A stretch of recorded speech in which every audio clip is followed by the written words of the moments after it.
ఈరోజు వాక్య ధ్యానంలో రెండో రాజులు గ్రంథం 6వ అధ్యాయం 1 నుంచి 7 వచనం వరకు చదువుతున్నాము. రెండో రాజులు 6వ అధ్యాయం 1 నుంచి 7. అంతటా ప్రవక్తల శిష్యులు ఎలీషా యొద్దకు వచ్చి ఇదిగో నీ యొద్ద మాకున్న స్థలము ఇరుకుగా ఉన్నది. నీ సెలవైతే మేము యోర్దాను నదికి పోయి తన యొక్క మ్రాను అచ్చటి నుండి తెచ్చుకొని మరి ఒక చోట నివాసము కట్టుకుందుమని మనవి చేయగా అతడు వెల్లుడని ప్రత్యుత్తరం ఇచ్చాను. చాలా పిల్లలు ఇక్కడ చూసినట్లయితే ఎలీషాని శిష్యులు కొంతమంది వెంబడిస్తున్నారంట. వెంబడించే సమయంలో యోర్దాను అనే నది దగ్గరికి వెళ్ళినప్పుడు ఏమైంది అంటే, వాళ్ళు ఉన్న స్థలం చాలా ఎలా ఉందంటే ఇరుగ్గా ఉందంట. ఎక్కువ మంది జనాలు శిష్యులు పెరిగిపోయారు. దీనికి ముందే నయమాను అనే వ్యక్తిని ఎలీషా స్వస్థపరిచి వస్తాడు గెహాజీని పంపించి. అవునా, ఎందుకు తెలుసా? నయమాను ఎవరాయన? కుష్ఠరోగం గల వ్యక్తి. ఆయన స్వస్థపరిచి వచ్చిన తర్వాత ఎలీషా మినిస్ట్రీ ఇక్కడ పెరిగిపోయిందంట. శిష్యులు ఒక తర్వాత ఒకరు యాడ్ అవుతూ వచ్చారంట. అయితే వాళ్ళు ఉన్న స్థలం వారికి సరిపోలేదంట. ఎలా ఉందంట? ఇరుకు స్థలము. ఇరుగ్గా ఉందని వీళ్ళు నెక్స్ట్ కథ నేను చెప్తాను ఏం జరిగిందో. ఇరుగ్గా ఉందని వీళ్ళు ప్రవక్త దగ్గరికి వచ్చి అడిగారంట, ఇలా మాకు ఇరుగ్గా ఉందయ్యా, మేము ఒక స్థలము నిర్మించుకుంటాం, మేము ఉండడానికి ఇక్కడ ఇబ్బందిగా ఉంది, మాకు అసౌకర్యంగా ఉంది అని అడిగారంట. అడిగిన వెంటనే ఎలీషా ప్రవక్త ఏమన్నాడు, సరే వెళ్ళండి, వెళ్ళి మీకు స్థలం సిద్ధపరచుకోండి, నువ్వు కూడా మాతో రా అని అడుగుతారు. ఎలీషా గారు కూడా వెళ్తారంట. వెళ్ళినప్పుడు ఏమవుతుందంటే, వాళ్ళు తన ఒక ప్రాణం తీసుకొని సిద్ధపరచుకుందాం అనుకున్నారు కదా. వాళ్ళు వెళ్ళిన తర్వాత ఒక ఒక వ్యక్తి ఆ దూరం నరుకుతున్నాడంట గొడ్డలి తీసుకొని. నరుకుతున్నప్పుడు ఆ గొడ్డలి పొరపాటున ఎక్కడ పడిపోయింది? యోర్దాను నదిలో పడిపోయిందంట. ప్రవాహంలో పడిపోతే ఆయన వెంటనే అయ్యో నా ఏలిన వాడా అని చెప్పి ఏడుస్తూ ప్రవక్త గారి దగ్గరికి వచ్చినట్టు బైబిల్ చెప్తుంది. వచ్చినప్పుడు ఏమవుతుందంటే, అప్పుడు ఎలీషా వచ్చి అక్కడికి ఒక చిన్న కొమ్మని తీసి ఆ నీళ్ళలో వేస్తాడంట. నీళ్ళలో వేసినప్పుడు ఆ బరువైన వస్తువు ఏదైతే ఉందో, షార్ప్ ఎడ్జ్ ఉంటుంది కదా గొడ్డలికి నరికేది, ఆ ఇనుప వస్తువు పైకి తెగిందంట.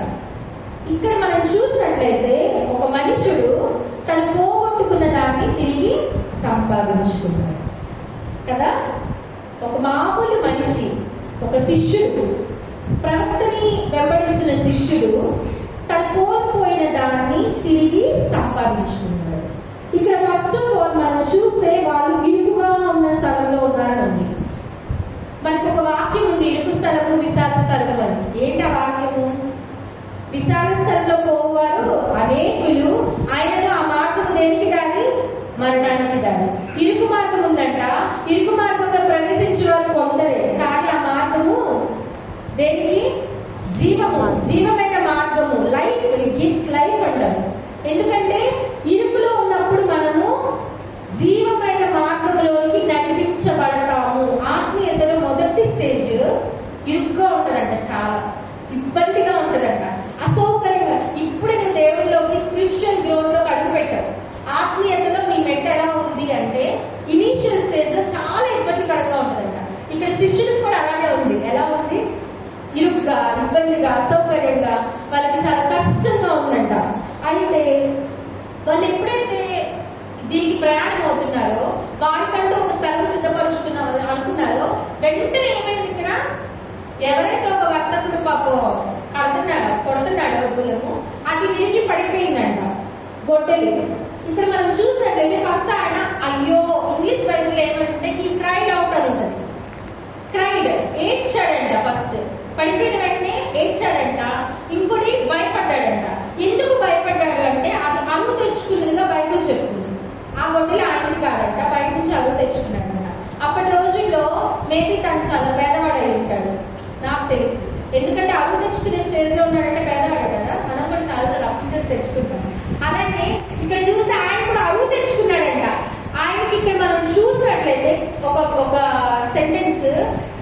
నుంచి ఆయనకు ఒక భయం, అయ్యో నేను అప్పు తెచ్చుకున్నాను కదా, ఇది పోగొట్టుకుంటే నేను ఏం సమాధానం చెప్పాలి అన్న భయం ఆయనకు ఉంది. అందుకని వెంటనే ఎవరికి పరిగెత్తుకుంటే ఎవరికి వచ్చాడు ఆయన? ప్రవక్త దగ్గరికి వచ్చాడు. ప్రవక్త పక్కనే ఉన్నాడు కదా, ప్రవక్త దగ్గరికి వచ్చాడు. అయితే దీన్ని మనం మామూలుగా మన జీవితాల్లో అన్వయించుకున్నట్లయితే ఈ రోజు నువ్వు ఏదైనా కోల్పోయిందా? ఈ రోజు ప్రశ్న, నీవు ఆయనలాగా నువ్వేమైనా కోల్పోయిన వస్తువు కానీ కోల్పోయిన జీవితం కానీ ఏమైనా ఉందా? చాలా మంది బిజినెస్ లైఫ్ ని కోల్పోయి ఉంటారు, చాలా మంది మ్యారేజ్ లైఫ్ ని కోల్పోయి ఉంటారు, చాలా మంది స్పిరిచువల్ లైఫ్ ని కోల్పోయి ఉంటారు, ఆత్మీయ జీవితాన్ని కదా. చాలా మంది చెప్తారు, అప్పట్లో నేను 24 గంటల ప్రార్థన అండి, మా ఇంట్లో 24 గంటలు పాట పాడేవాళ్ళం అండి, 24 గంటలు సండే స్కూల్లో నేనే యాక్షన్ సాంగ్స్ చేసేదాన్ని అండి, 24 గంటలు క్రిస్మస్ అప్పుడు మాదే అండి, ఏ చెప్పుకుంటుంటారు కదా. ఒకప్పుడు మా స్థితి బాగుంది దేవుడిలో, ఇప్పుడు ఆఫీస్కి వెళ్తాను ఇబ్బందిగా ఉంది, బిజినెస్ లో కొంచెం బిజీగా ఉన్నాను, పిల్లలు పెద్దయ్యారు కదా, కాలేజీకి వెళ్తున్నారు. ఈ రోజు మీ స్థితి, మీ ఆత్మీయ స్థితి ఎలా ఉంది? నీకున్న మొదటి స్థితి నీకు ఈ రోజు ఉందా? దేవుడు అడుగుతున్నాడు. ఒకవేళ నువ్వు కోల్పోయావా? కోల్పోతే కనుక ఇప్పుడు ఈ మనిషికి ఒక గమనం ఉంది.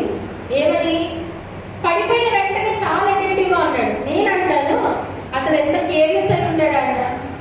ఇప్పుడు గొడ్డలు లూజ్గా ఉంది, తెలీదా? నీకుంది గొడ్డలి, నీ చేతిలో ఒక పని ఉంటుంది, అది ఎలా పనిచేస్తుందో, బాగా పనిచేస్తుందా లేదా అనే గమనం ఎవరికి ఉండాలి? పని చేస్తే వాడికి ఉండాలి. ఇప్పుడు నువ్వు కొడుతున్నప్పుడు నీకు తెలిసింది కదా, గొడ్డలి అది లూజ్ గా ఉందా లేకపోతే టైట్ గా ఉందా. నీకు కొట్టడానికి ఒక వాహనం వాడుతున్నావు, నువ్వు సపోజ్ బైకే వాడుతున్నావు, బ్రేక్స్ పనిచేస్తాయి కదా, ఎవరికి తెలిసింది? నవ్య బైక్ నాకు తెలిసిందా లేకపోతే నవ్యకి తెలిసిందా? నవ్యకి తెలిసింది కదా. నువ్వు ఏ వాహనమైనా సరే లేకపోతే నువ్వు చేసే ఏ పనైనా దాని స్థితిగతులు నీకు మాత్రమే తెలుస్తాయి. అయితే నేనంటాను, ఇక్కడ చాలా నిర్లక్ష్యంగా ఉన్నాడు అంటాను. అవునా? నిర్లక్ష్యం ఉన్నాడు కాబట్టి కదా ఊడి పడిపోయేందుకు ఏం చేస్తాడు, కొంచెం లూజ్ అయినప్పుడు అప్పుడే ఆడుకోవచ్చు, అటెంటివ్ ఉండొచ్చు కదా. ఈయన కేర్లెస్ పర్సన్ అంటారు. మనం కూడా మన నిర్లక్ష్యంగా ఉన్నప్పుడు ఏమవుతుంది, ఎక్కడి నుంచి ఎక్కడికి పడతాం, అక్కడి నుంచి నలుగుతున్నాడు, నరికింది కాదు, ఆ పై నుంచి ఎక్కడికి పడింది, కిందకి పడింది. అంటే మనం కూడా ఎప్పుడైతే లోకానికి మన జీవితంలో స్థానం ఇస్తామో మన స్థానం ఎక్కడి నుంచి ఎక్కడికి పడిపోద్ది, పై నుంచి కిందికి. ఒకప్పుడు మేము బాగుండటమే, ఇప్పుడే మా స్థితిగతులు కొంచెం బాగాలేదు. ఒకప్పుడు బాగా ప్రాఫిట్స్ వచ్చాయి, ఇప్పుడు లాసుల్లో నడుస్తున్నాం. ఒకప్పుడు మంచిగా డబ్బులు వచ్చాయి, ఇప్పుడు లేవు. లేకపోతే ఒకప్పుడు మంచి ఆరోగ్యం ఉంది నాకు, ఇప్పుడు నాకు ఆరోగ్యం లేదు కదా. చాలా మందికి ఒకప్పుడు ఏ రోగం లేదండి, హాస్పిటల్కి ఎవరో కాదు, నేనే చెప్తున్నాను. నాకు 20 సంవత్సరాలు వచ్చేంత వరకు కూడా నేను హాస్పిటల్కి వెళ్ళలేదు. నేనే కాదు, మా 3 ఆడపిల్లలకు వెళ్ళలేదు. హాస్పిటల్ కంటూ వెళ్ళనే లేదు. మీరు నమ్ముతారు నమ్మరు, 20 ఏళ్ళు దాటిపోయి ఆ ప్రార్థన ప్రాకారం కంచిపోయింది, ప్రార్థనలు పోయాయి, వాక్యం పోయింది. ఒకదాని తర్వాత ఒకటి హాస్పిటల్కి వెళ్ళడం, మెడిసిన్స్ తెచ్చుకోవడం, ఒకటి తర్వాత డాక్టర్తో తెచ్చుకున్నాము. అంటే ఒకప్పుడు ఏ వ్యాధి లేని స్థితి నుంచి ఇప్పుడు 100 రోగాలు ఉన్న స్థితికి, ఒకప్పుడు మంచి ఆర్థిక పరిస్థితి నుంచి ఇప్పుడు డబ్బులు ఎత్తుకునే రోజులు ఎక్కడ ఉన్నాయి, ఎక్కడి నుంచి తీయాలి, ఎక్కడి నుంచి తీయాలి. మనం కూడా చాలా సార్లు మనము కొన్ని కోల్పోతాం కదా, మన స్థితిని కోల్పోతాము. అయితే నేను ఈ లోకపరంగా కూడానే కాదు, దేవుని పరంగా కూడా మాట్లాడుతున్నాను. చాలా మంది మనము ఒకప్పుడు ఏకాంత సమయం దేవుడితో గడిపేవాళ్ళం, ఇప్పుడు మనకి ఏం లేదు, టైం లేదు. చాలా మంది దశభాగం గురించి చెప్తా, నీ సమయంలోను నీ లేకపోతే నీ సంపాదించదని అన్నింటిలో ఇవ్వాలంటారు. అన్నింటిలో ఇచ్చిన ఇవ్వకపోయినా పెద్ద సమస్య కాదు, కానీ నీ సమయంలో మాత్రం ఇవ్వాలి అంటారు. నేను కరెక్టే కదా. మేము ఏదో ఇచ్చినా ఇవ్వకపోయినా ఆయనకు అవసరం, మరి డబ్బులు అవసరం లేదు, ఆయనకు కావాల్సింది నీ సమయము. అవునా? దేవుడితో నీ గడిపే సమయము ఎంత స్టేజ్ నుంచి ఎంత పడిపోయింది. ఇక్కడైతే ఈయన కేర్లెస్ పర్సన్ అయినప్పటికీ వెంటనే చాలా అటెంటివ్గా ఉన్నాడంట. వెంటనే పడిపోయిందన్న గమనం తెచ్చుకున్నాడు. ఈ రోజు నువ్వు కోల్పోయిన స్థితిలో నీకు ఒక గమనం ఉందా? నువ్వు పడిపోయావే ఆత్మీయ మెట్టులు అన్న గమనం నీకు ఉందా? లేదు. ఎంతమందికి ఉంది? ఉంటే దేవుడికి స్తోత్రం, లేకపోతే ఇంకా మరి ఎంతమందికి ఉంది? దేవుడు అడుగుతున్నాడు. ఈయనైతే గమనించాడు, నేను పడిపోయానని, నా ఆయుధము పడిపోయిందని గమనించాడు. అందుకని వెంటనే ఎవరికి పరిగెత్తాడంట? ఎవరికి పరిగెత్తాడు? ప్రవక్త దగ్గరికి.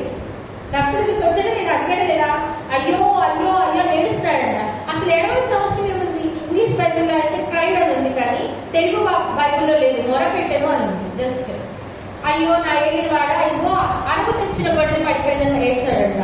అసలు ఎందుకు ఏడ్చుంటాడంటారు?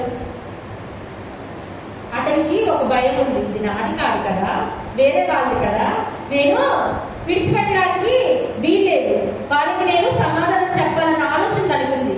ఈరోజు నీకు నాకు ఉంటా? ఈ ఆత్మ అనుగ్రహించింది ఎవరు? పరిశుద్ధాత్మ, దేవుడు కదా. ఇందులో నువ్వు పడిపోతే నువ్వు సమాధానం ఎవరు చెప్పాలి? దేవుడు ఆయనకుందండి, అందుకే ఆయన తిరిగి పొందగలిగాడు. నీకు నాకు ఉన్న దేవుడు అడుగుతున్నాడు. అయితే ఇక్కడ మనం చూస్తే ఈ క్రైడ్ అన్న మాటకి ఎందుకు కన్నీళ్ళు అవసరం? మనకు ఒక వాగ్దానం ఉంది కదా, కన్నీటితో విత్తువాడు సంతోషకరమైన పంటను కోస్తాడు అని ఉంది. ఈరోజు మొన్న మనం విన్నాము, నీ బాకాలో దేంతో నింపమని విన్నాము? కన్నీటితో నింపమన్నాడు. కన్నీటితో నువ్వు ఈరోజు నింపుతున్నావా? నీ బాధల్లో, నీ ఇబ్బందుల్లో, నీ కష్టంలో, నీ ఇరుకుల్లో, నీ నష్టాల్లో దేవుని దగ్గర నీ కన్నీళ్ళు ఏమైనవి వస్తున్నాయా?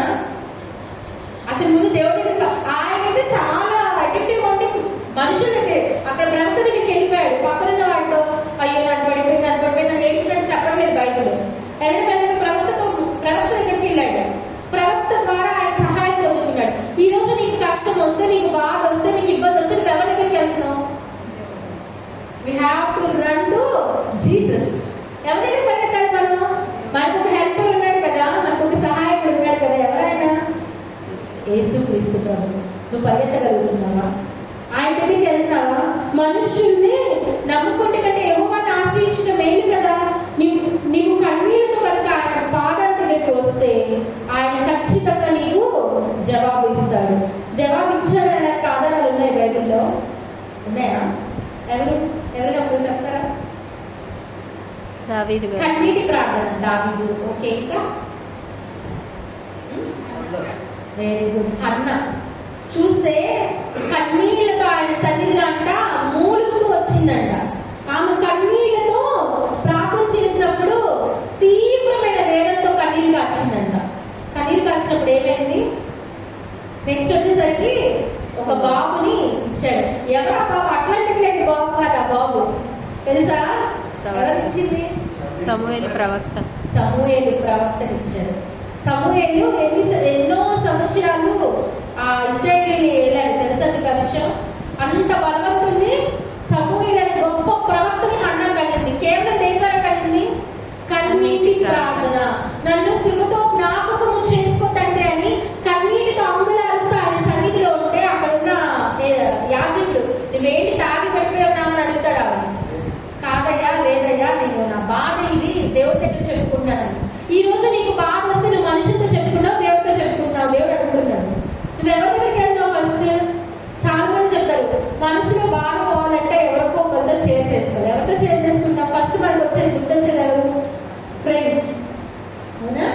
మన ఫ్రెండ్స్తో షేర్ చేసుకుంటాం, లేకపోతే మన అక్కలతోనో, చెల్లెలతోనో, అన్నలతోనో షేర్ చేసుకుంటాం. ఇంకా ఉంటే సంఘ కాపడితోనో, లేకపోతే సంఘంలో వాళ్ళతోనో షేర్ చేసుకుంటాం. వీళ్ళు ఎవరి దగ్గరికి వెళ్ళినా నీకు సొల్యూషన్ అనేది దొరుకుతుందా? దొరకదు కదా. ఎవరి దగ్గరికి వెళ్ళినా నీకు సొల్యూషన్. మనకి తెలుసు సొల్యూషన్ దొరికే ఒక పర్సన్ ఉన్నారు. ఆ పర్సన్ దగ్గరికి వెళ్తే మనకి సొల్యూషన్ వచ్చిందని తెలుసు. బట్ అయినా మనం ఎక్కడి దగ్గరికి వెళ్తాం? అక్క ఎందుకు అవ్వట్లేదు అక్క, నేను మాట్లాడుతున్నాను. ఎందుకో 4 months నుంచి బిజినెస్ చాలా స్లోగా ఉంది, రూపాయి రావట్లేదు. నేనే చెప్తున్నాను, 4 నెలల నుంచి నా చేతితో కడుతున్నాను. ఇటన్నిటికీ సొల్యూషన్ ఎవరి దగ్గర ఉంది? దేవుడి దగ్గర ఉంది. అయినా మనం ఎవరితో షేర్ చేసుకుంటున్నాం? మనుషులతో షేర్. ఇప్పుడు మనుషులు అక్క పర్లేదు కనుక అని చెప్తారు, లేకపోతే ఫ్రెండ్స్ అయితే ఇంకో 2 నెలలు చూసి క్లోజ్ చేయని చెప్తారు. కానీ దేవుడు అయితే పర్మనెంట్ సొల్యూషన్ ఇస్తారు కదా దేనికైనా. ఇక్కడ ఆయనకైతే పర్మనెంట్ సొల్యూషన్ ఇచ్చేసాడు వెంటనే. అసలు అంత బరువైన వస్తువు పైకి తేరాలంటే మామూలు విషయమా? నీటిలో ఏదైనా వేసినప్పుడు బరువైన వస్తువు ఏమవుద్ది? మునిగిపోద్ది, అవునా? కానీ అది మునగలేదంట, పైకి లేచిందంట. ఒక చిన్న గొప్ప దాంట్లో లేదని పైకి లేచిందంట. అంటే ఆయనకు ఒక సొల్యూషన్ అక్కడ దొరికింది. ఈ రోజు నీకు సొల్యూషన్ దొరకాలి, నువ్వు ఎవరి దగ్గరికి రావాలి? దేవుడి దగ్గర తప్ప అందరి దగ్గరికి వెళ్తాం. ఈ లోపల న్యాయం తీర్చేవాళ్ళు విన్నాను పరిగెత్తుతూ ఉంటాం. చాలా ప్రాబ్లం అంటాం, కానీ మనకి ఎక్కడ న్యాయం అనేది దొరకదు. మనకి దొరికేది ఎక్కడ అంటే, మనకి ఏదైనా సొల్యూషన్ రావాలి అంటే అది కేవలము మన దేవుడి దగ్గర మాత్రమే వస్తుంది. ఈయన ఒక మాదిరి మనకు చూపి ఆయన నిర్లక్ష్యంగా ఉన్నప్పటికీ ఆయన పోగొట్టుకున్న దాన్ని బట్టి ఆయనకు ఒక గ్రహింపు ఉంది, గమనం ఉంది. ఈరోజు నీవు పోగొట్టుకున్న నీ ఆత్మీయ స్థితిని బట్టి నీకు ఒక గ్రహింపు ఉందా, గమనం ఉందా?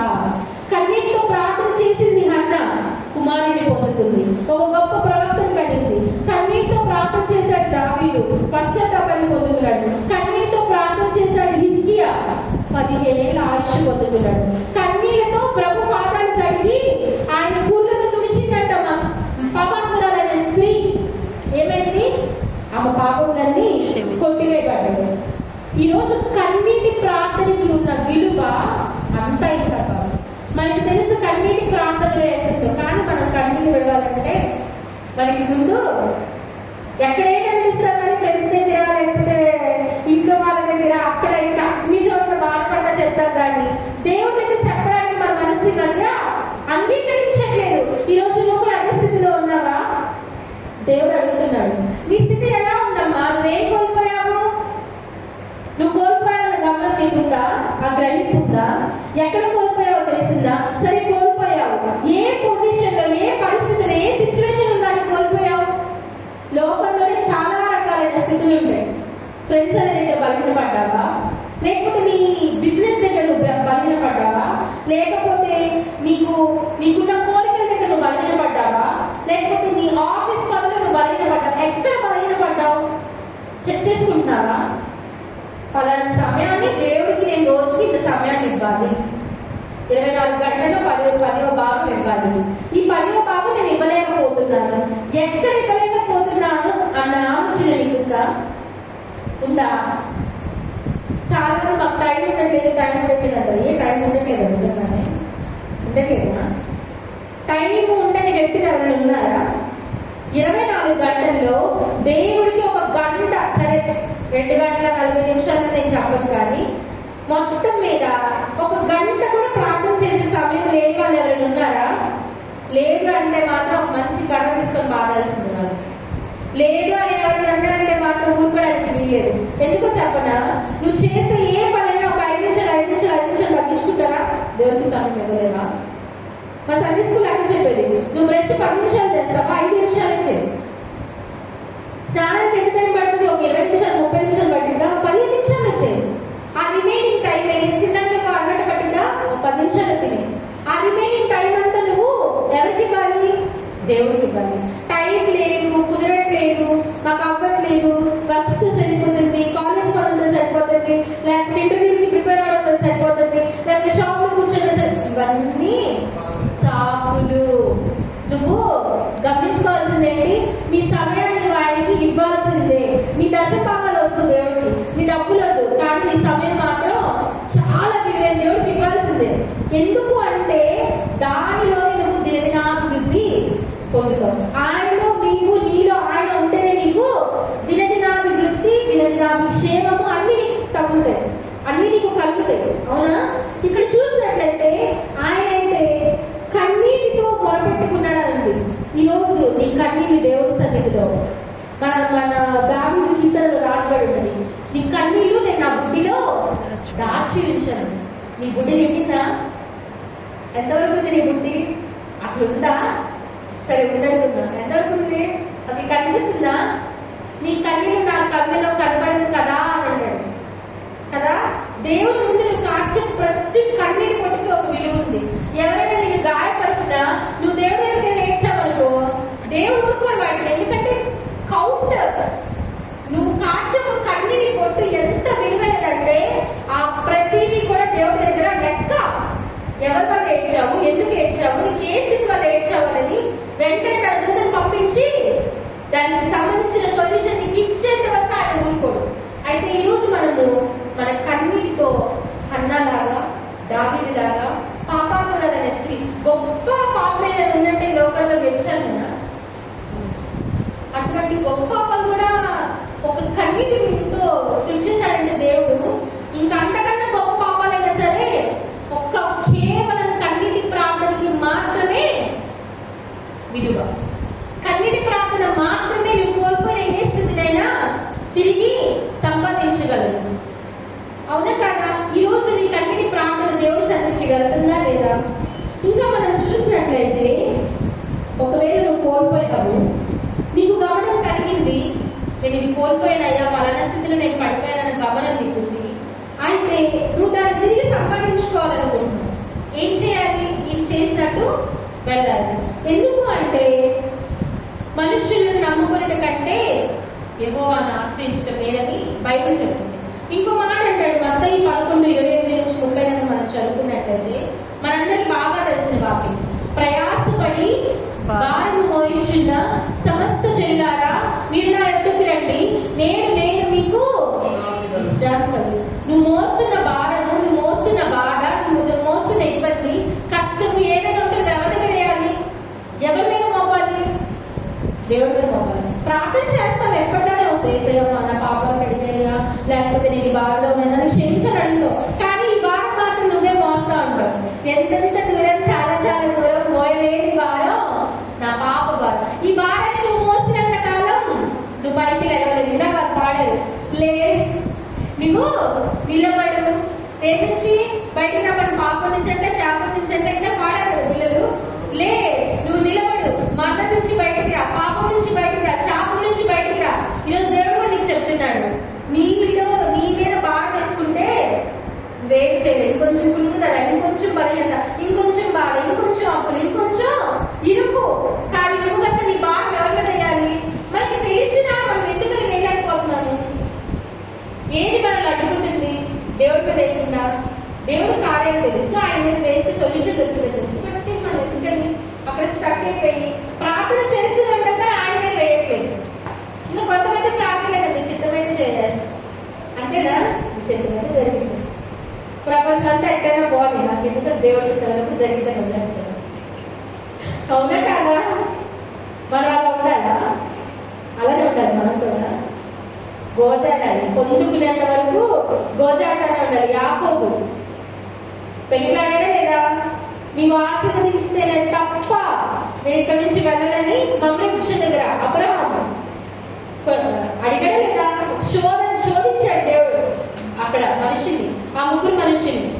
మనము కూడా ఈ రోజున మనం దేవుడి దగ్గర మన భారాన్ని మొత్తం కనుక వేసేస్తే అదే ఫస్ట్ స్టెప్ అంటలేను. నీ భారం తొలగిపోవడానికి సొల్యూషన్ నీకు ఫస్ట్ అక్కడే దొరుకుతుంది. నువ్వు ఆలోచించుకున్నంత కాలం, లేకపోతే మనుషులకి చెప్పినంత కాలం, ఇంకా చెప్పాలంటే మనుషులకి చెప్పడం ద్వారా నీకు ఆదరణ కలుగుతున్నది నాకు తెలియదు. కానీ కొంతమంది వ్యక్తులు ఉంటారండి, దానికి కట్టు చదువు బాగా అబ్బా మాకు అట్ట చేసింది, దేవుడు ఉంటాడు, దేవుడు చూపించాడు, ఇట్లాంటి మాటలు ఎక్కువ వినిపిస్తాయి. అవునా? మీ ముందు అంతా దేవుడు చూసుకుంటాడే, నీ ముందు అంటారు, నీ వెనకేం మాట్లాడతారు, బాగా చెప్పింది, ఓ బాగా ఎగిరెగిరింది, డబ్బు దేవుడే కింద పడేశాడు, మళ్ళీ అప్పుడు కూడా దేవుడి మీద నడతారు జనులు అలాంటి వారు. అందుకే దేవుడు చెప్తున్నాడు కదా, మనుషులని నీవు నమ్ముకొనవద్దు, కానీ మనకు ఆశ్రయం ఎక్కడ దొరుకుతుంది? దేవుడి ఎక్కడ కింద మనకి ఆశ్రయం కలుగుతుంది. మనం ఎక్కడికి వెళ్ళాలంటే ఫస్ట్ వెళ్ళాల్సింది దేవుడి దగ్గరికి.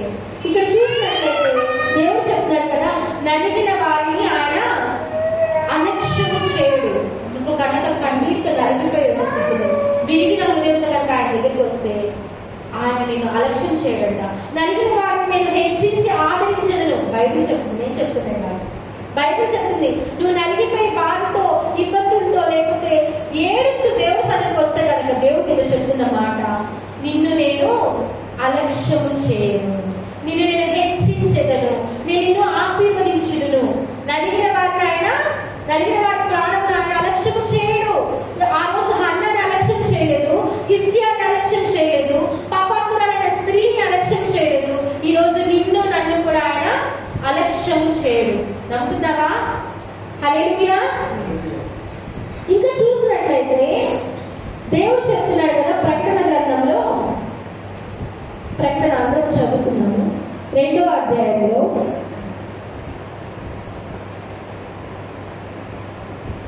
3, ప్రకటన గ్రంథము 2వ అధ్యాయము 3వ వచనం.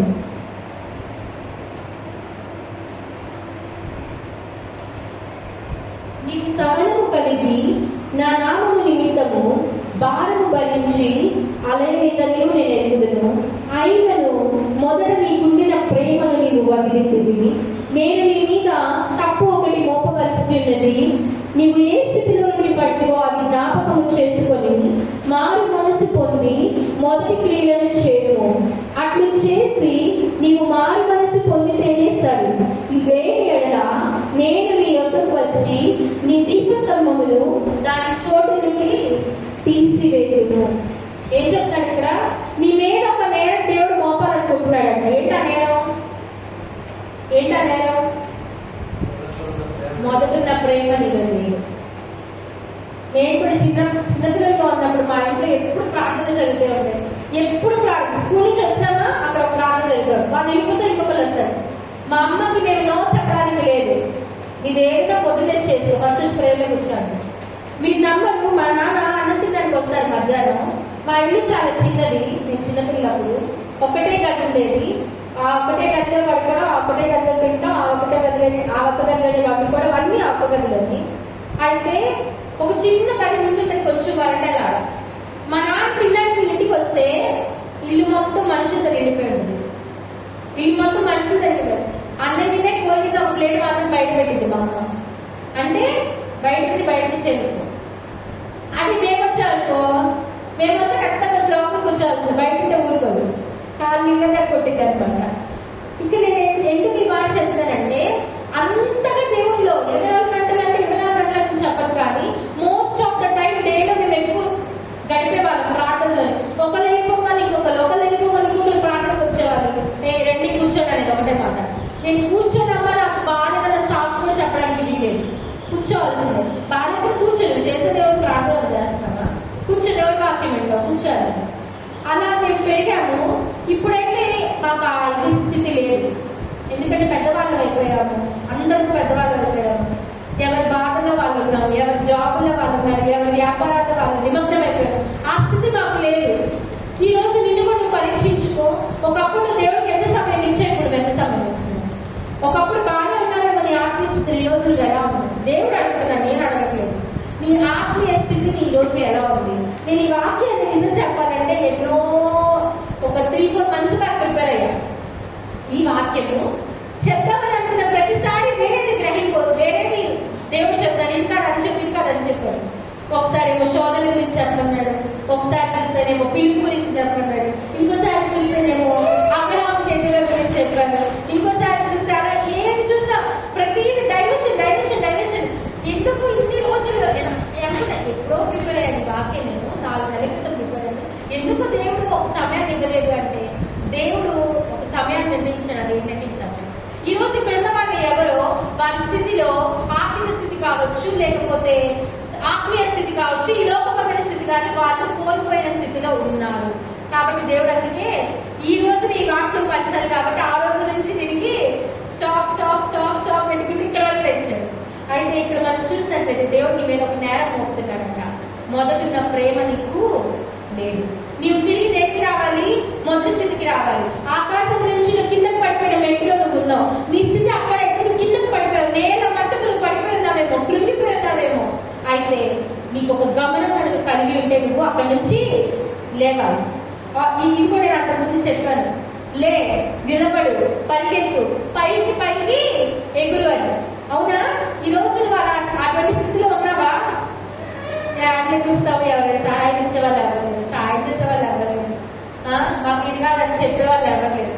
ఒకరు చెప్పాలా? మనందరం పెద్దవాళ్ళు మీద వాళ్ళిద్దరు తప్ప, వాళ్ళ ముగ్గురు తప్ప ఒకరు చెప్పే స్థితిలో మనం లేము. మనము సియోను కుమారి లెమ్ము, నీ బలము ధరించుకోవడానికి నిన్ను సిద్ధపరచుకోవాలి. కానీ నేను పడిపోయాను, నా క్లాసులో ఉన్నాను, నేను ఇంకా నా జీవితం ఉంటే నాకు ఇది రావట్లేదు, నాకు ఏది మంచి జరగట్లేదు, నా పట్ల దేవుడు ఏ కాడికి ఈ స్థితిలోనే ఉంటావా? పక్కకి రావా? ఎందుకు పడిపోయావు? ఎందుకు జరగట్లేదు? ఎందుకు నా పట్ల కార్యం ఆలస్యం అవుతుంది అని దేవుడి దగ్గర గోచాడే ఆలోచన నీకు లేదా? అరువమ్మ గట్టిగా దేవుడి సన్నిధారు, ప్రార్థన చేయి, కన్నీరుతారు. అలా అని ఉన్నాయండి లేని అని అనడం కాదు. ఒక కన్నీరు వినే ఉంటారు. ఒక ఆవిడ ప్రార్థన చేస్తుందంట.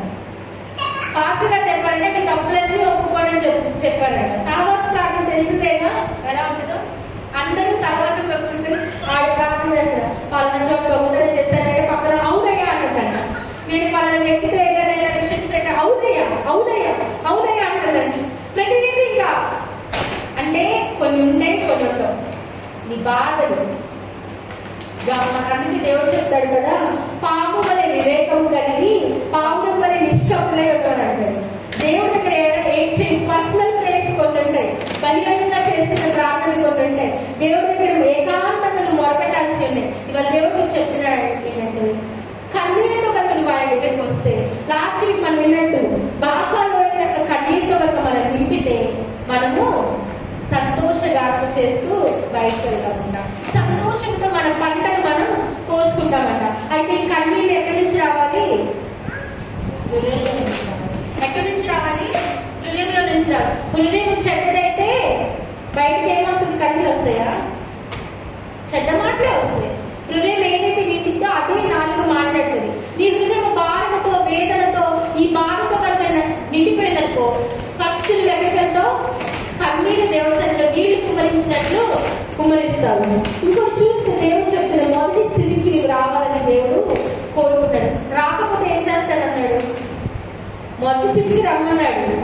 ఉండినా మేలు, నువ్వు వచ్చినా మేలు, లేదంటే నీ దీపస్తంభంలో దాని స్థానం నుంచి నేను తీసివేస్తాను. నువ్వే ఒక దీపస్తంభం.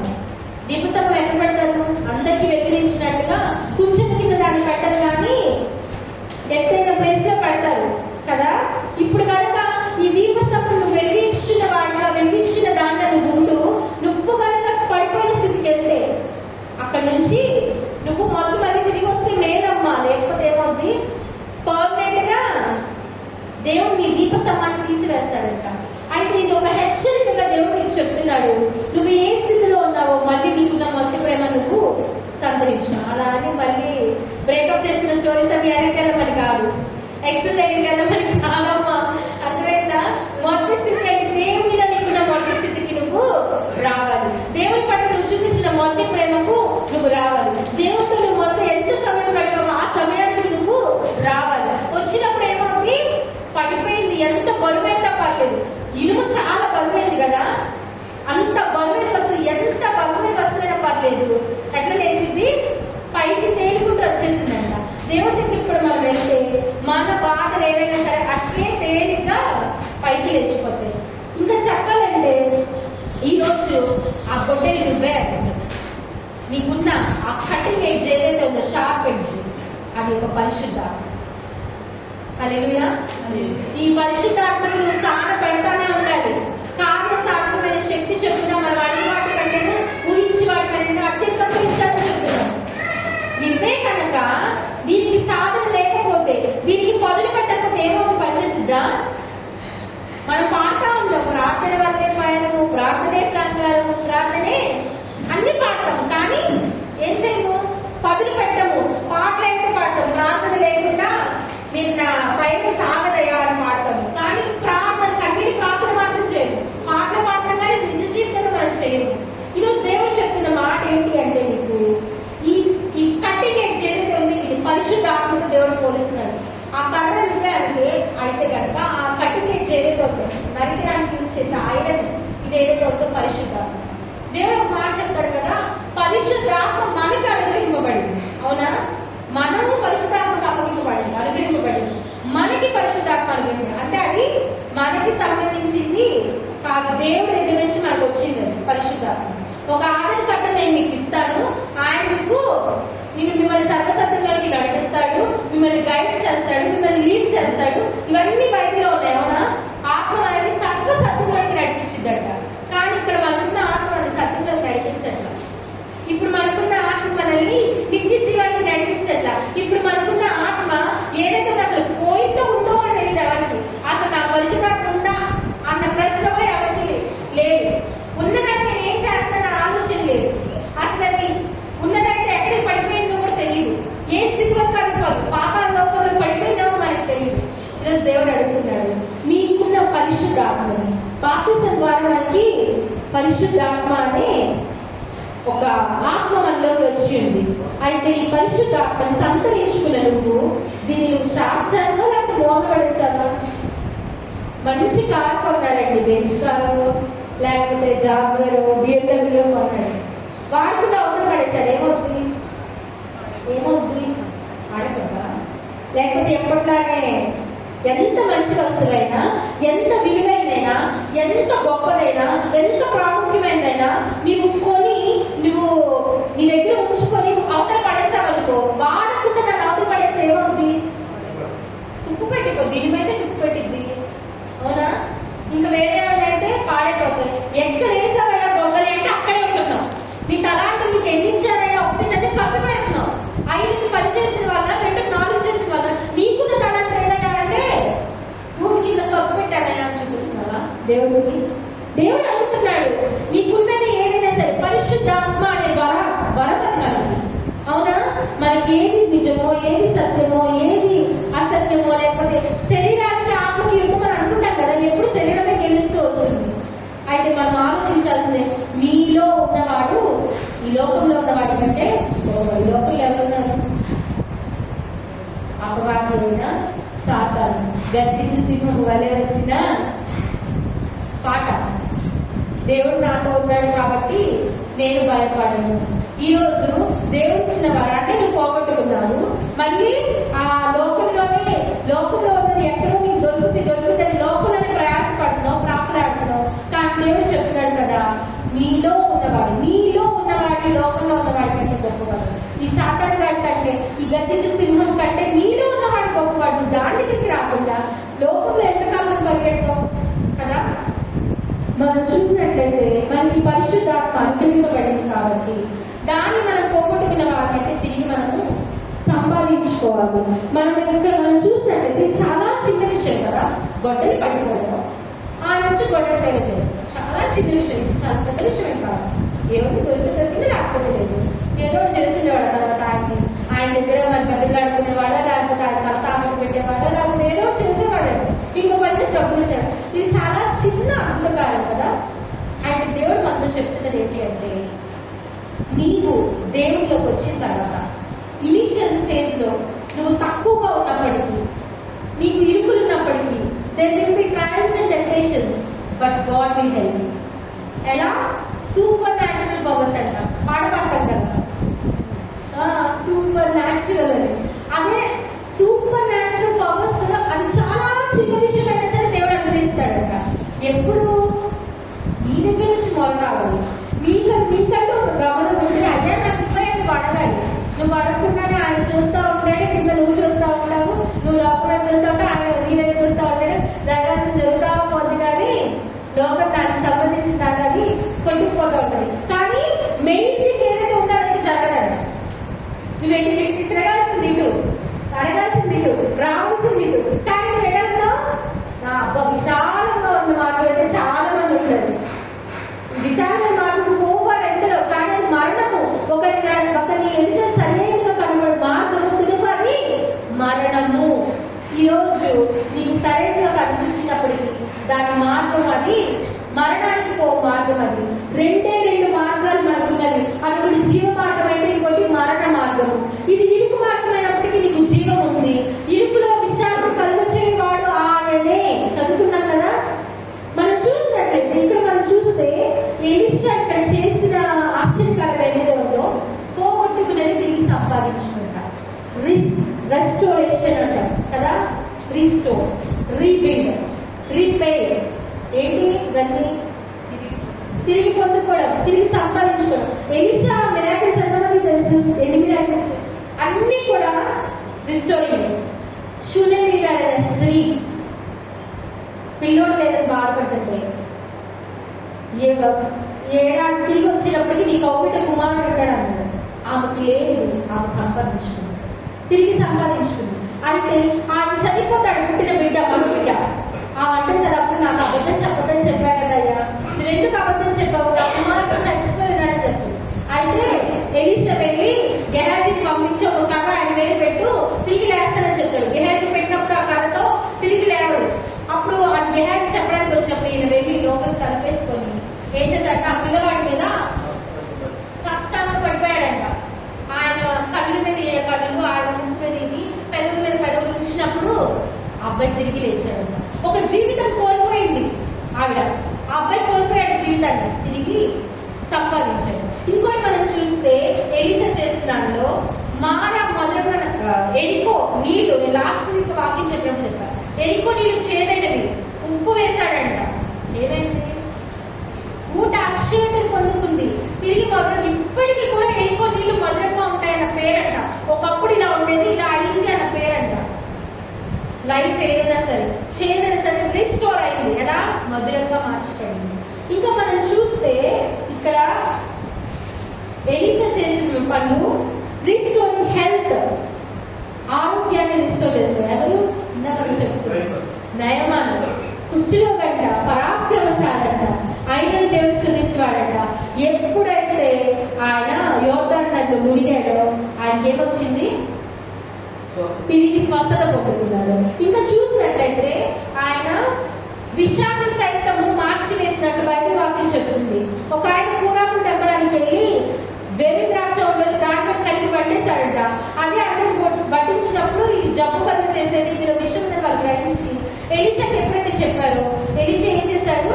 ఒక పిండి తెమ్మనంటే దాంట్లో వేశాడంట. వేసిన వెంటనే అది విషము లేనిదా అని బైబిల్ చెప్తుంది. ఒకటి కాదు, రెండు కాదు. ఒక స్త్రీ, భర్త చనిపోయిన స్త్రీ, అప్పుడు వాళ్ళకి అందరూ ఆ మీద పడితే చెప్తాడు కదా, నువ్వు వెళ్ళి అడుగు తెచ్చుకో కుండలు, దానిలో నూనెను సమృద్ధిగా, మల్టిప్లికేషన్ ఆఫ్ ఆయిల్ అని ఉంటుంది.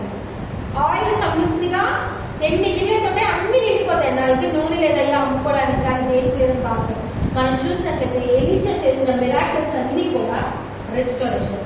ఆఖరికి ఎలీషా చనిపోయిన తర్వాత కూడా ఆయన ఉంచబడిన సమాధిలో ఒక శవాన్ని తోసేశారంట యుద్ధం జరుగుతున్నప్పుడు.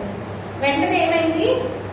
శవములు ఎలీషా ఎముకల శరీరానికి తగిలి శవం లేచి నిలబడిందంట. లైఫ్ మళ్ళీ వచ్చేసింది. ఈ రోజున దేవుడు నీకు చెప్తుంది ఏంటి అంటే, సమాధి వరకు కూడా నువ్వు పట్టబడినా, ఆకాశ దిగంతం వరకు నువ్వు వెళ్ళినా, దేవుడు అక్కడి నుంచి కూడా నిన్ను రిస్టోర్ చేయగలిగిన సమర్థుడు. అయితే నీ కన్నీటి ప్రార్థన కావాల్సి ఉంది. ఈ కన్నీటి ప్రార్థన ఎప్పుడైతే చేస్తావో ఎవ్రీథింగ్ విల్ బి రెస్టోర్. ఆమేన్, హల్లెలూయా. నేను పోగొట్టుకున్న ప్రతిదీ నాకు దేవుడు దయచేయును గాక. కేవలం నా కన్నీటి ప్రార్థన ద్వారా నేను దీన్ని పొందుకోను గాక. అంటే దేవుడు ఎలా దీవిస్తాడని చెప్తున్నాడంటే, ఎప్పుడైతే నువ్వు కన్నీటి ఆయన దగ్గరికి వస్తావో, ద్వితీయోపదేశ కాండం 33, ద్వితీయోపదేశ కాండం 33, నీ దేవుడైన యెహోవా చెరలో నుంచి మిమ్మల్ని తిరిగి రప్పించును. ఆయన మిమ్మల్ని కరుణించి, మీ దేవుడైన యెహోవా ఏ ప్రజల్లోనికి మిమ్మల్ని చెదరగొట్టెనో వారిలో నుండి మిమ్మల్ని సమకూర్చి రప్పించును. మీలో ఎవరైనా ఆకాశ దిగంతముల వరకు వెళ్ళగొట్టబడినను అక్కడి నుండి యెహోవా మిమ్మల్ని సమకూర్చి రప్పించును. నీ స్థితి అంతవరకు పడిపోయినా కూడా అక్కడి నుంచైనా సరే దేవుడు తీసుకొస్తాడంట. పోగొట్టుకునే చోటే నిలబడతావు. ఇబ్బంది పెట్టిన వారు మనం ఎప్పుడు చెప్తాం కదా, అవమానములకు ప్రతిగా రెట్టింపు ఘనత, నిందకు ప్రతిగా పూదండని ఇస్తాడని పాటలు పాడుకుంటాము, చెప్పుకోవడం అన్నీ చేస్తాము. అయితే ఈరోజు దేవుడు మరొకసారి గుర్తు చేస్తాడు, నువ్వు ఎక్కడైతే చెదరగొట్టబడ్డావో అక్కడే నీవు నిలబెట్టబడుతున్నావు. దేవుడు నిన్ను నిలబెడుతున్నాడు. ఈ రోజున నీకు ఇక్కడ నష్టం కలిగిందనో, బాధ కలిగిందో నువ్వు ఆలోచిస్తావేమో, ఇక్కడే నువ్వు తిరిగి నిలబడతావు. హల్లెలూయా. ఇక్కడే నువ్వు పోగొట్టుకున్న ఆరోగ్యాన్ని నువ్వు తిరిగి సంపాదించుకుంటావు. ఇక్కడే నువ్వు పోగొట్టుకున్న డబ్బులు నువ్వు తిరిగి సంపాదించుకుంటావు. ఇక్కడే నువ్వు పోగొట్టుకున్న ప్రతి సంవత్సరాల్లో నువ్వు తిరిగి వృద్ధిలోకి వస్తావు. హల్లెలూయా. ఈరోజు దేవుడు చెప్తున్న ఇంకో మాట ఏంటంటే, యోబేలు 2:25-27 కనుక మనం చూసినట్లయితే ప్రతి ఒక్కరు చదవాలని నేను ఆశిస్తున్నాను. యోబేలు 2:25 నుంచి పోషే తర్వాత ఉంటుంది.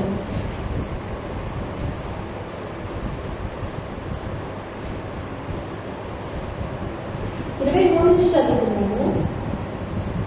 సియోను జనులారా ఉత్సహించి మీ దేవుడైన యెహోవాను సంతోషించుడి.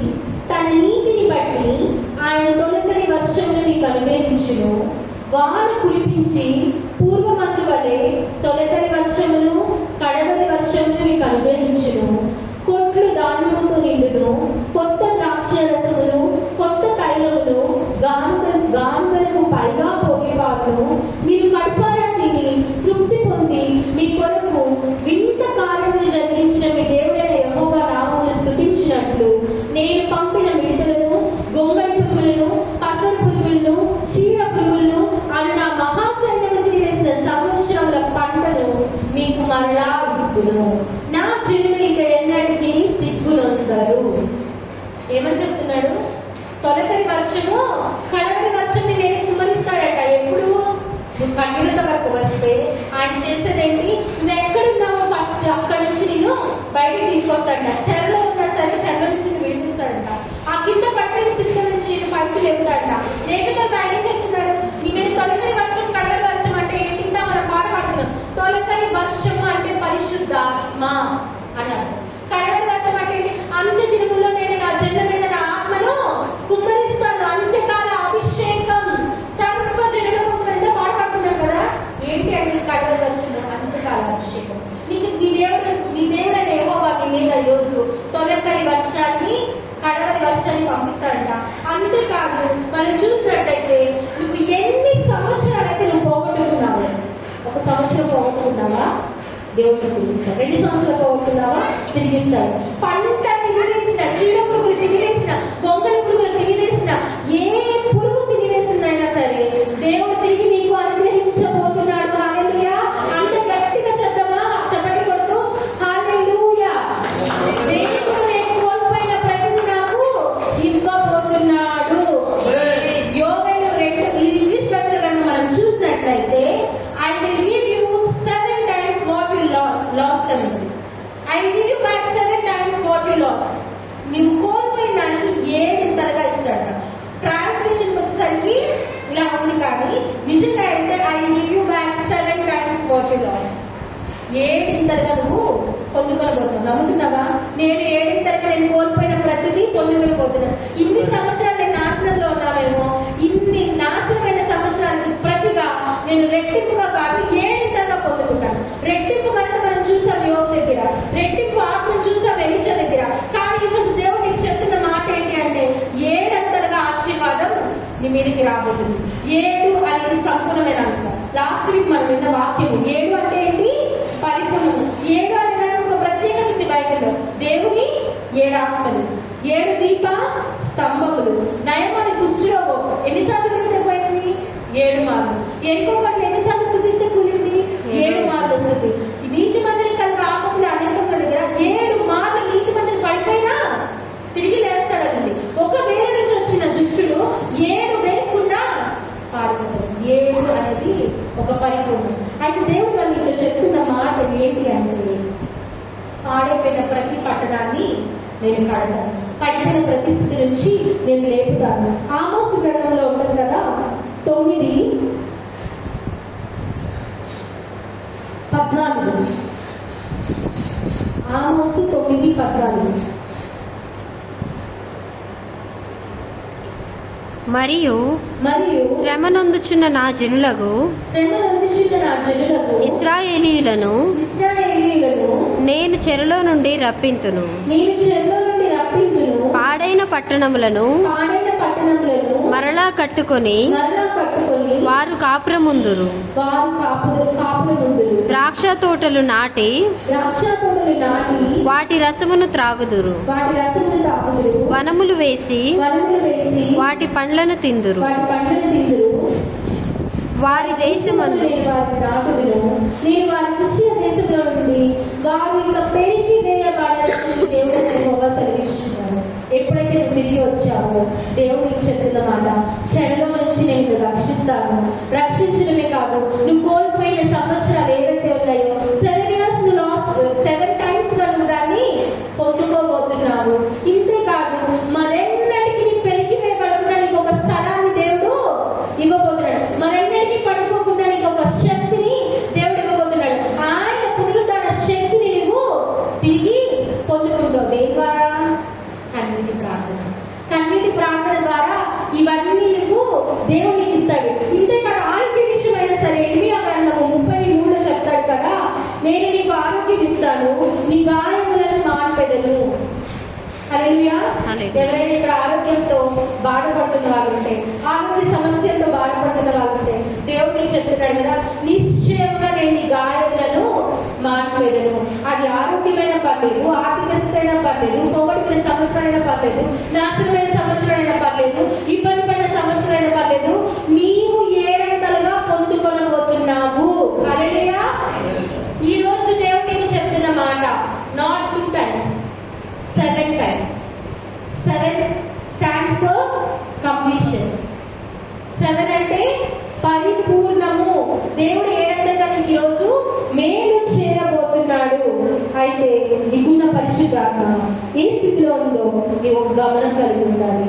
నువ్వు ఏ స్థితిలో నుంచి పడిపోయావో, ఎక్కడి నుంచి నువ్వు పడిపోయావో, ఏది కోల్పోయావో, నీకున్న ఆయుధము అదే.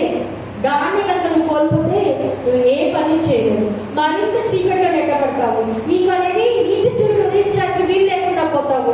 నీవు కనుక నీకు మొదటి ప్రేమ కనుక తిరిగి వస్తే, దేవుని అంటే నీకు కలిగిన మొదటి స్థితిలో కనుక నువ్వు వస్తే, ఇదిగో నువ్వు కనుక ఈ సాధారణ నీలోకి చేర్చుకోనికుండా దేవుని దగ్గరికి నువ్వు వస్తే, దేవుడు చెప్తున్న మాట ఏంటంటే, హన్నా ప్రార్థన విను. దావీదు పశ్చాత్తాపంతో పరుపు తయారు చేశాడంట. దావీదు ప్రార్థన విన్నాడు, హిజ్కియా ప్రార్థన విన్నాడు. ఈరోజు కన్నీళ్ళు చేసే ఏ ప్రార్థన దేవుడు విన్నట్టారా? ఇక్కడ వినకపోతే బయట ఎందుకు రికార్డ్ చేసింది కానీ కదా. కన్నీటి ప్రార్థనకి విలువ లేకపోతే ఈ బైబిల్ ఈ అద్భుతాలు రికార్డ్ చేయబడవు కదా. చిన్నదైనా సరే, చాలా చిన్న కాడమే, గొడ్డలు పోగొట్టుకోవడం, తిరిగి సంపాదించుకోవడం అనేది చాలా చిన్న అద్భుతమే అయి ఉండొచ్చు. కానీ దేవుడు చేశాడు అంటే, ఎందుకంటే అటు సైడ్ అక్కడ ఆ మనిషి దగ్గర నుంచి ఆలస్యం లేదు. ఈరోజు నీ నుంచి మాత్రం దేవుడి దగ్గర చాలా ఆలస్యం ఉంది. నువ్వు కోల్పోయిన దగ్గర నుంచి ఎన్నో సంవత్సరాల తర్వాత మళ్ళీ బాగా ఇంకా ఇబ్బంది పడలేని స్థితి, ఇంకా నా వల్ల కావాల్సిన స్థితి దగ్గరికి వస్తున్నావు దేవుడి దగ్గరికి. పిల్లలు అనుకోండి, సంవత్సరం మొత్తం బాగానే ఉంటారు, ఎగ్జామ్స్ రాగానే ప్రేర్ చేయవా, ప్రేర్ చేయరా అక్క, ప్రేర్ చేయరా ఆంటీ, ప్రేర్ చేయవా అంటే మీకు ఎగ్జామ్స్ ఒక గట్టు స్థితి. అందుకే అప్పుడే వస్తున్నాం. శ్రమలు వస్తేనే వస్తాం, శ్రమ లేకపోతే త్రిల్లు ఉండదంట. లాస్ట్ వీక్ మనం విన్నవాళ్ళు ఈ శ్రమ ఉన్నప్పుడే నేను వస్తున్నాం. అయితే చాలా మంది ఏం చేస్తారంటే, ఎన్నో వస్తున్నాయి పోతారు, ఆ స్థితిలో ఉండిపోతారు. కానీ దేవుడు చెప్తున్నాడు, దాని నుంచి కమ్ అవుట్ ఆఫ్ ఇట్. నువ్వు లే అక్కడి నుంచి, నీ స్థితి, నీ పూర్వపు స్థితి నువ్వు తిరిగి సంపాదించుకో. ఒకవేళ నీ పూర్వపు స్థితి పాడేదైతే పర్లేదు, ఇప్పుడు మంచి స్థితిలో ఉంటే పర్లేదు, ఈ మంచి స్థితిని ఇంకొంచెం పైకి నువ్వు బాగు చేసుకోవాలని దేవుడు కోరుకుంటున్నాడు.